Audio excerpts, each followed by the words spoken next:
Bismillahirrahmanirrahim. Assalamualaikum warahmatullahi wabarakatuh. Alhamdulillah. Alhamdulillahi rabbil alamin.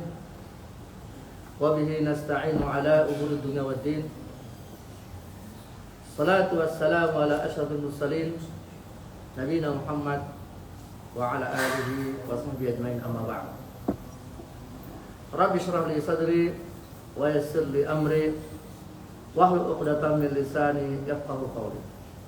Ma'asyiral muslimin wal muslimat, segenap jamaah Masjid Al-Furqan yang dirahmati Allah Subhanahu wa taala.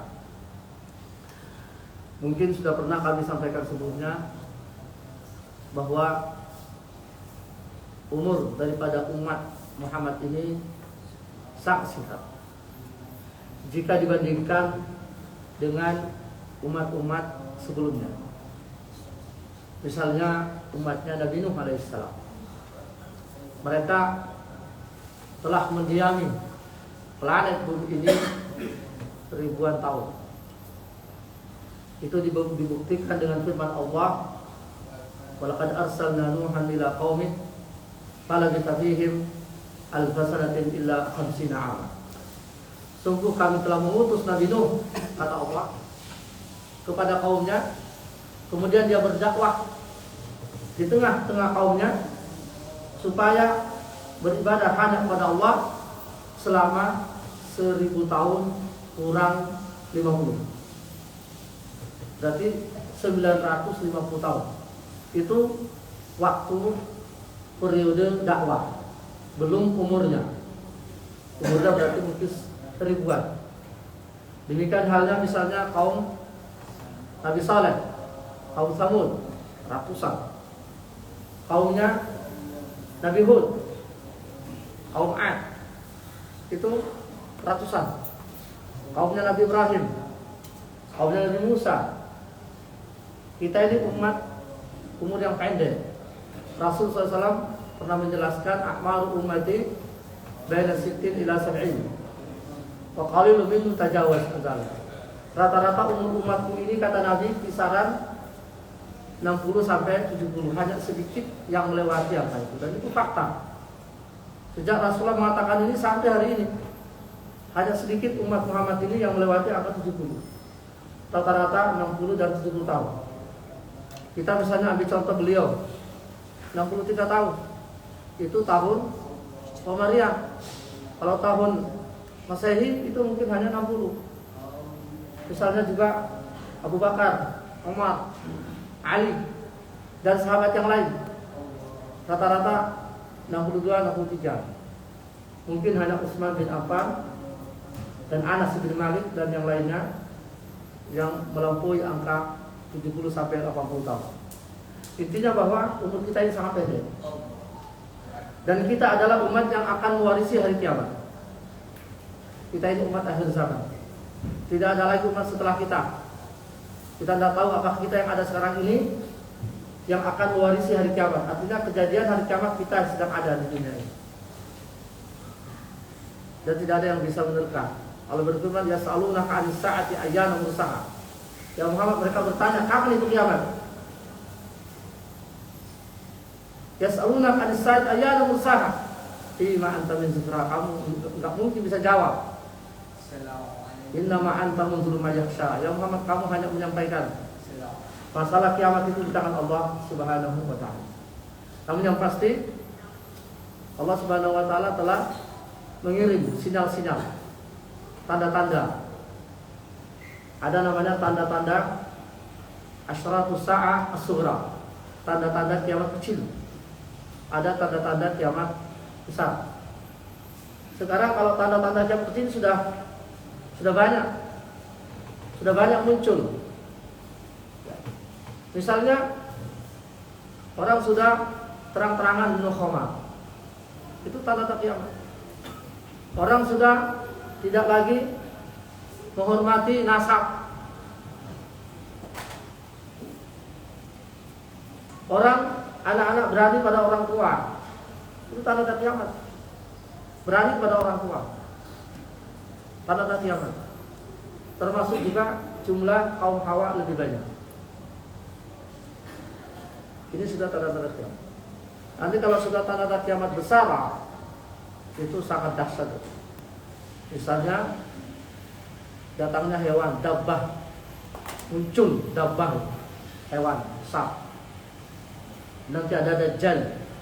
Kemudian nanti ada namanya Ya'juj Ma'juj. Kemudian nanti ada Imam Mahdi dan sebagainya. Nanti kita lihat dengan turunnya Nabi Isa alaihissalam. Hadirin sedang sholat zuhur yang dimuliakan Allah Subhanahu Wa Taala. Karena waktu ini sangat singkat, maka mari kita maksimalkan sisa umur kita dengan memilah-milih. Kalau kita beramal soleh, amal soleh yang maksimal, yang berkualitas, maka disinilah kita pentingnya ilmu. Disinilah pentingnya kita mendengarkan pengajian. Karena dengan kita berilmu, kita mengetahui mana amal yang afdal, mana yang tidak. Karena amalan itu berkualitas atau tidak, itu banyak faktornya. Banyak faktornya. Faktor yang pertama yang menyebabkan amal itu berkualitas adalah keikhlasan. Semakin ikhlas seseorang, maka semakin berbobot amal ibadahnya. Misalnya kita salat zuhur tadi ini, apakah kita ini ikhlas semata-mata mencari ridha Allah atau hanya sekedar gugur kewajiban? Mari kita menghisap mulai sekarang. Kita ini rutinitas sholat ini apa hanya sekedar begitu aja? Apakah karena gugur kewajiban atau memang kita ingin mencari ridha Allah Subhanahu wa Ta'ala? Kita ingin dekat dengan Allah. Karena keikhlasan itu, niat itu sangat berpengaruh. Maka kata para ulama, bahkan mungkin ini dari sabda Nabi, niat itu separuh dari amal. Misalnya sholat zuhur tadi, ini kita ingin rutinitas saja, atau memang kita mencari ridha Allah? Kita betul ingin sholat, bukan karena gugur kewajiban. Ini sederhana, tapi ini sangat menentukan. Karena niat itu dinilai. Maka Rasul bersabda, innamal a'malu binniyat wa innamal likulli imri'in ma nawa. Nah itu. Bagian yang kedua ini, bingkai kedua ini, itu yang menentukan. Ya, sungguhnya amal itu dilihat dari niatnya, kata Rasulullah. Dan amalan itu akan dinilai. Nah, itu dia. Sesuai niatnya. Kalau kita niatnya berkewajiban, kita seperti itu aja. Nggak dapat pahala. Demikianlah ketika orang itu bekerja. Punten ya. Jenengan mungkin di sini bekerja dari perawat, dokter, satpam. Mari kita perbaiki niat. Niatnya ketika kita merawat membantu orang. Masalah gaji nomor 2. Ketika kita mendiagnosa pasien, yang pertama itu menolong orang. Masalah saya dapat fee itu nomor belakangan. Karena kalau kita niatnya untuk dapat fee, jadi sampai di situ aja, nggak dinilai sebagai amal ibadah. Kalau jenengan niatnya menolong orang, maka kan jenengan dapat 2, dapat fee, dapat ibadah. Catat oleh malaikat ini ibadah. Ini yang membedakan antara dokter-dokter mukmin dengan dokter-dokter kafir. Kafir kan kerjanya untuk dapat upah itu. Ternyata manipiros. Tapi umat Islam itu ada ruhnya di dalam sini. Ada panggilan. Ada panggilan ilahi dari ruh hati yang paling dalam. Wajah ingin menolong orang. Berdasarkan firman Allah. Misalnya ada orang yang sangat yang kritis. Nyawanya di ujung tanduk, masuk ICU, jenengan dipanggil karena ahli jantung misalnya. Ingat firman Allah, man ahyaha faka'annama ahyan nasa jami'a. Barang siapa yang menyelamatkan satu nyawa, kata Allah, maka dia ibaratnya telah menyelamatkan satu nyawa dunia. Itu Allah yang mengatakan. Jadi sebetulnya bidang kesehatan ini istilahnya itu ruang, lahan yang sangat berkesempatan untuk menggapai pahala yang sebanyak-banyaknya. Kalau panjenengan menolong orang, nyawa orang itu di tangannya panjenengan itu. Jadi itu Allah mengatakan, siapa yang menolong satu nyawa, maka dia telah ibaratlah menolong semua nyawa di manusia. Sebaliknya, barang siapa yang sengaja membunuh satu nyawa, maka ibaratnya dia telah membunuh seluruh nyawa di dunia. Faka'annama qatalan nasa jami'a. Ini niat sekali. Jadi niat itu sangat penting sekali dalam keseharian kita. Karena dialah yang membedakan antara amalannya orang kafir dan orang mukmin. Kita yang pertama menolong orang, masalah itu nomor 2. Maka selalu kita hadirkan itu firman Allah Subhanahu wa taala, "Wa man ahyaha faka'annama ahyan nasa jami'a."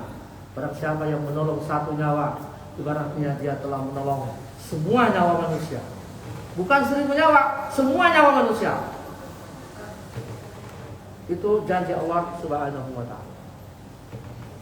Mari selalu meluruskan niat. Kemudian amalan juga bobot tidaknya itu dinilai dari amalan itu sendiri. Apakah amalan itu wajib atau sunnah? Jangan sampai kita ini terlena dengan sunnah-sunnah, tapi wajibnya tidak. Ambil contoh saja. Misalnya mungkin panjenengan rajin qiyamul lail, bagus. Ya. Tapi kalau qiyamul lail panjenengan menyebabkan panjenengan bangun subuh telat, wah itu keliru. Ya. Karena subuh fardu. Ya, qiyamul lail hanya sunnah saja. Makanya kata Rasulullah, barang siapa yang khawatir bangun tengah malam, udah sholat malamnya di awal malam aja. Setelah isya, langsung ambil sholat malam, sholat tahajud, sudah 2 rakaat, 1 setelah itu witir, sudah selesai. Santai, nanti tidur pulas, nanti bangun subuh lah. Tapi kalau bisa bangun malam jam 1 ya monggo. Tapi jangan subuhnya telat. Nah, ini contoh. Karena subuh itu fardu, wajib dia. Kemudian ada amalan mubah. Jadi dengan kita mendengarkan pengajian, oh ini amal fardu, ini diutamakan. Nah, ini sunnah nomor 2. Kemudian amalan seorang juga dinilai bobotnya itu dari banyak dan sedikitnya. Ya. Semakin banyak pahala. Ya. Contohnya adalah sedekah. Semakin banyak sedekah, ya semakin banyak pahalanya. Jadi kalau untuk sosial, ya ibadah sosial itu yang dilihat adalah banyak kuantitasnya. Tapi kalau ibadah ritual itu kualitasnya. Kualitas dan khusyuan. Itu kalau yang ritual.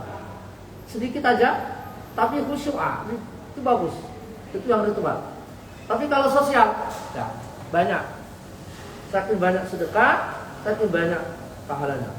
Faman ya'mal mithqala dzarratin khairan yarah. Di mana Rasul kita bersabda, "Wa ma akhlaqtum min syai' fa huwa yukhlifu, wa ma anfaqtum min syai' fa huwa yukhlifu." Apa saja yang kamu nafkahkan di jalan Allah, maka Allah pasti akan ganti. Itu janji Allah Subhanahu wa taala. Kemudian amalan juga dinilai dari apakah dia sesuai dengan sunnah apa tidak. Ini sangat penting sekali Bapak Ibu sekalian. Khususnya dalam masalah ibadah. Ya.